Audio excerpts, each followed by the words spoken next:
ये हैं दुनिया के बाकी देशों में पाए जाने वाले जीव। अब ऑस्ट्रेलिया के जीवों को देखिए। लेकिन दुनिया का ये अकेला कॉन्टिनेंट इतने सारे अजीबोगरीब जानवरों को कैसे प्रोड्यूस कर रहा है। ये कॉन्टिनेंट अपने यहाँ के सामान्य जानवरों को एक अलग ही रूप दे रहा है। अब जैसे कि इस नन्हे और प्यारे से जीव को देखिए, ये टाइगर क्वेल्स हैं। ये सच में बहुत क्यूट हैं। ये इंसानों के बीच भी बहुत ही आराम से रह सकते हैं और वो भी बिना उन्हें कोई नुकसान पहुंचाए। और ऐसा माना जाता है कि ये पूर्वज हैं इस जीव के। जब ऑस्ट्रेलिया का विघटन हो रहा था तो टाइगर क्वेल्स बाकी जानवरों से अलग हो गए थे। इसके बाद 10 से 15 मिलियन साल पहले ये डिसाइड किए कि अब इनके लिए एक बदलाव का समय है।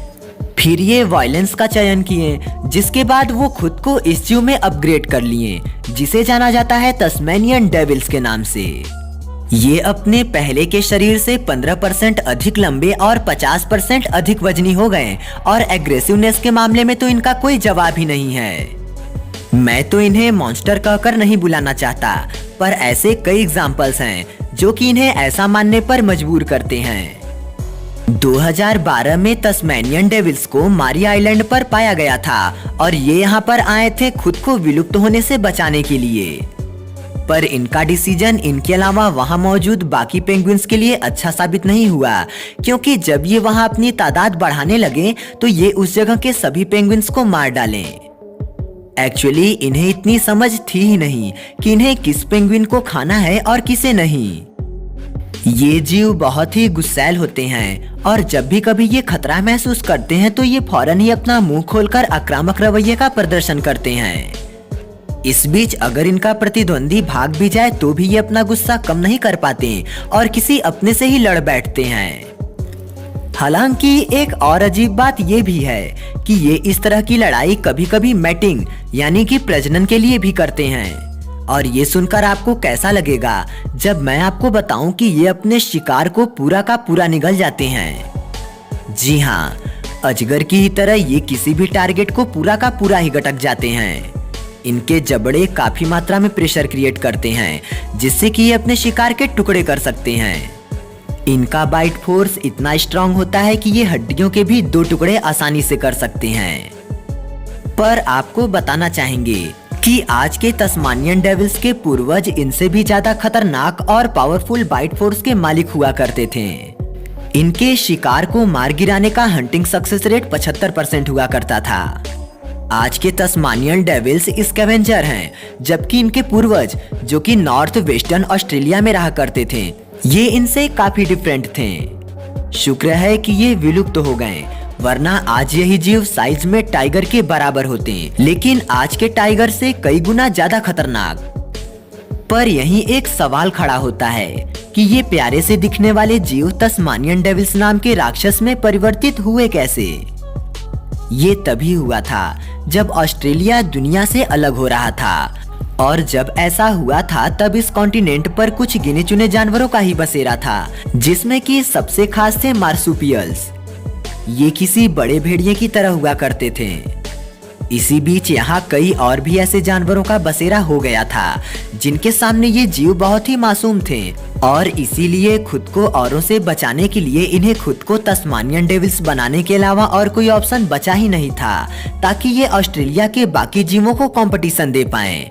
और बता दें कि सिर्फ ऐसा ये टाइगर क्वेल्स ही नहीं किए। जी हाँ, क्या आपने कभी वॉम्बेट को देखा है?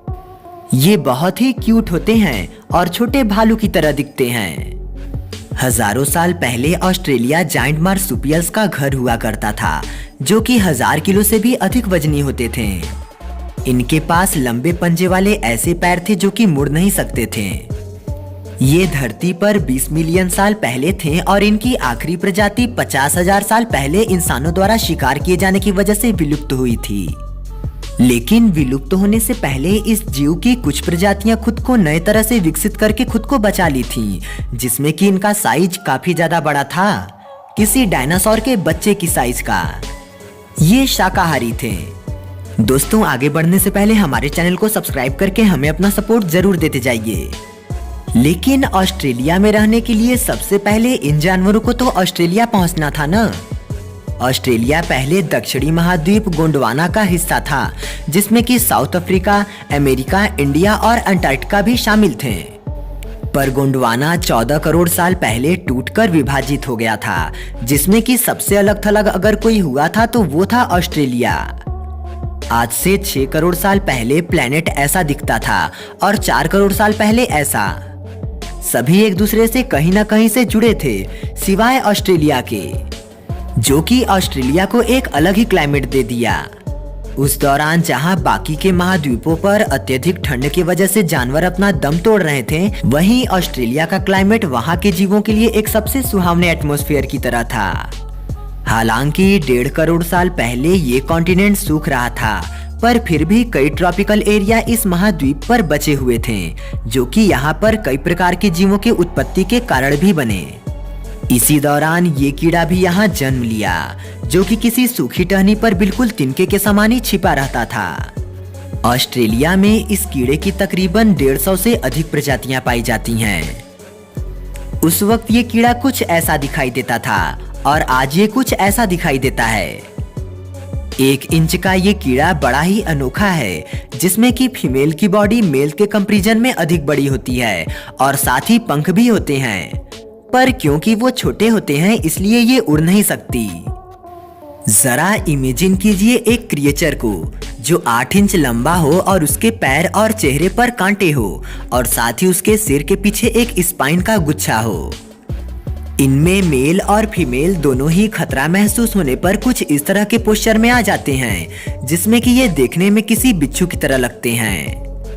अगर इन्हें कोई छूने की कोशिश करता है तो ये अपने कदम पीछे लेते हुए उन्हें अपने कांटे चुभा देते हैं। इस बीच ये एक साउंड भी प्रोड्यूस करते हैं और बदबूदार गैस भी रिलीज करते हैं। वहीं फीमेल अपने डिफेंस में अपने पंखों को फड़फड़ाती है। पर सवाल ये है कि एक साधारण सा स्टिक इंसेक्ट इस तरह से अपने आप को क्यों ढाल लिया? इसका उत्तर भी बहुत सरल है, इनका समय और माहौल के साथ एग्रेसिव होना। इन्हीं में गोलियत स्टिक इंसेक्ट की कहानी थोड़ी अलग है। ये ऑस्ट्रेलिया में सबसे लंबे कीड़े के तौर पर जाने जाते हैं, जिसमें कि मेल 4 से 6 इंच तक बड़े होते हैं और फीमेल 6 से 8 इंच तक लंबी। इनसे जुड़ी एक अविश्वसनीय बात यह है कि जहां दुनिया की सभी चिड़ियां कीड़ों को खाना पसंद करती हैं, वहीं ये कीड़े बर्ड्स का ही शिकार कर लेते हैं। जी हाँ, ये बर्ड्स को भी खा जाते हैं। समय बीतने के साथ ही ये भी खुद में चेंजेस लाए हैं और अब ये पैदा होने पर चींटी की तरह दिखते हैं और बड़े होने पर या तो खुद को स्टिक में ढाल लेते हैं या फिर पत्ती की तरह दिखते हैं। ऐसे में इन्हें एक दूसरे को पहचान पाना मुश्किल होता है, इसलिए ये कम्युनिकेट करने के लिए अपने सिर पर मौजूद फेरोमोन्स का प्रयोग करते हैं। मैटिंग के बाद फीमेल अंडों को जमीन पर गिरा देती है और फिर पूरा साइकिल फिर से शुरू हो जाता है। चलिए अब जानते हैं कि ऑस्ट्रेलियन स्टिक इंसेक्ट खुद को इस तरह से क्यों ढालें। जैसा कि हमने बताया कि ये सब हुआ एग्रेसिव इन्वायरमेंट की वजह से। वैज्ञानिक बताते हैं कि इन कीड़ों में ऐसा परिवर्तन 66 मिलियन साल पहले आया, जब डायनासोर धरती से विलुप्त हो गए। जब डायनासोर विलुप्त हो गए तो बर्ड्स दिखने लगे और जो भी इंसेक्ट्स उस समय हुआ करते थे वो सब के सब छिपने की कला खोजने लगे। उस दौरान यहाँ पर कम से कम 800 प्रजाति के पक्षी हुआ करते थे, जिसके संदर्भ में ये भी माना जाता है कि दुनिया के 60% के पक्षियों की उत्पत्ति भी इसी ऑस्ट्रेलिया महाद्वीप से हुई है। लेकिन इस बीच इन कीड़ों का पत्ती या टहनी जैसा दिखना भी इन्हें पक्षियों से बचा नहीं पाता था। वहीं इससे भी हैरान करने वाली बात तो ये है कि ये मरने के बाद भी बच्चा देने के काबिल थे। अब आप भी सोच रहे होंगे कि ऐसा कैसे? दरअसल वैज्ञानिक बताते हैं कि अगर कोई स्टिक इंसेक्ट बर्ड द्वारा निगल लिया जाता था, तब भी उनके अंडे बर्ड्स के डाइजेस्टिव सिस्टम से होकर गुजर जाया करते थे और फिर वही अंडे बर्ड्स के मल में चले आया करते थे। इसके बाद भी इन अंडों से उनके बच्चे पैदा हो जाया किया करते थे। ऑस्ट्रेलिया बहुत से डरावने कीड़ों का घर भी कहा जाता है। ऑस्ट्रेलिया में खोजे गए 2 लाख जीवों की प्रजातियों में 96% इनवर्टिब्रेट्स हैं और उनमें से भी 75% सिर्फ कीड़े ही हैं। जब किसी यूनिक स्पीशीज की बात आती है तो अकेले ऑस्ट्रेलिया में ही कई की तादाद में जीव मिलते हैं। यहाँ 300 प्रकार के लैंड मैमल्स और उनमें से भी 90% सिर्फ बॉर्डर्स पर ही मिलते हैं। रिपोर्ट्स बताते हैं कि बर्ड्स की 70% आबादी और 90% रेप्टाइल्स की आबादी ऑस्ट्रेलिया को और भी अनोखा महाद्वीप बना देती है। वैसे क्या आपको पता है कि ऑस्ट्रेलिया में मेरा पसंदीदा जीव कौन सा है? प्लेटिपस। प्लेटिपस वो जीव हैं जिन्हें देखकर लगता है कि प्रकृति ने इन्हें इन तीनों जीवों को मिलाकर बनाया है। लेकिन 1799 में एक वैज्ञानिक इस पर रिसर्च करके इस बात को झूठा साबित कर दिए।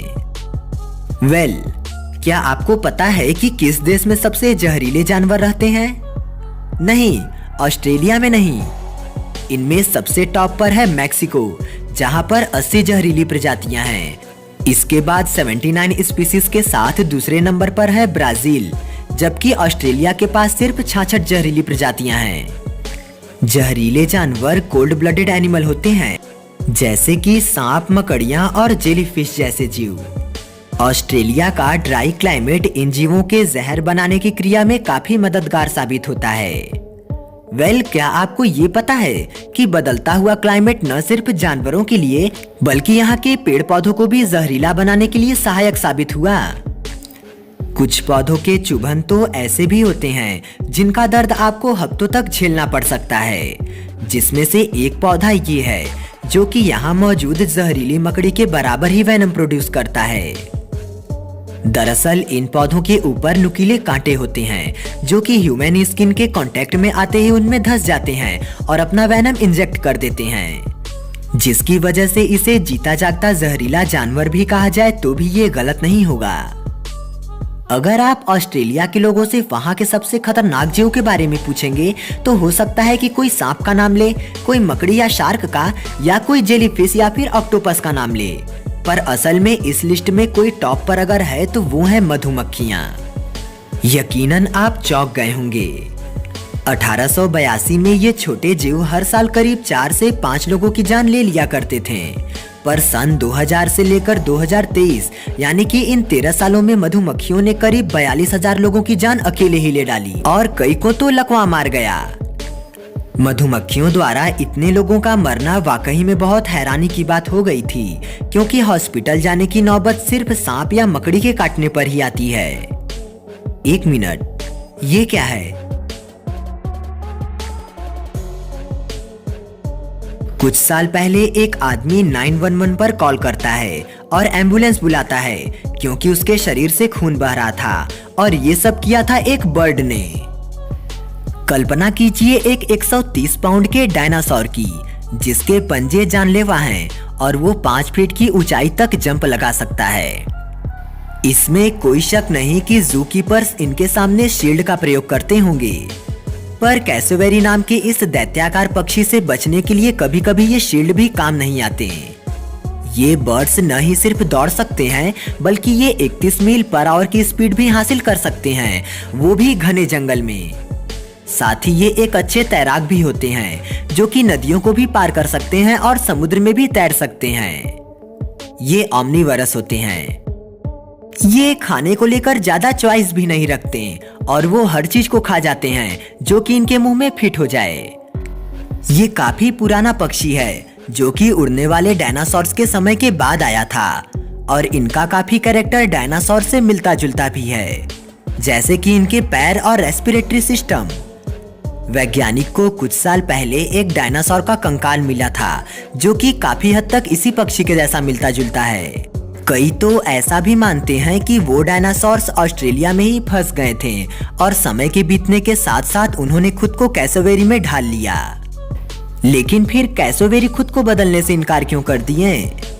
इसके पीछे की वजह ये भी हो सकती है कि कैसोवेरी का शिकार कोई जानवर नहीं करता, जिसकी वजह से इन्हें खुद में बदलाव करने की जरूरत पड़ती ही नहीं, और ये दिखने में भी डरावने होते हैं, जिसकी वजह से इंसान भी इनसे दूर ही रहना बेहतर समझते हैं। एक रेन फॉरेस्ट जो कि 150 मिलियन साल पुराना है, इस पर सबसे पुराने कैसोवेरिस रहते हैं। इन्होंने इस रेन फॉरेस्ट को बढ़ाने का काम भी किया है, जिसमें कि ये तरह तरह के पौधों के फलों को खाकर उनके बीजों को अपने मल के रास्ते जगह जगह गिराते गए, जिससे कि वहाँ भी पेड़ उगते गए और इसी प्रोसेस में रेन फॉरेस्ट काफी फैल गया। दोस्तों, एनिमल्स की वीडियो ये रही, और अगर आप हमें अपना सपोर्ट देना चाहते हैं तो हमारे चैनल को सब्सक्राइब जरूर कीजिएगा।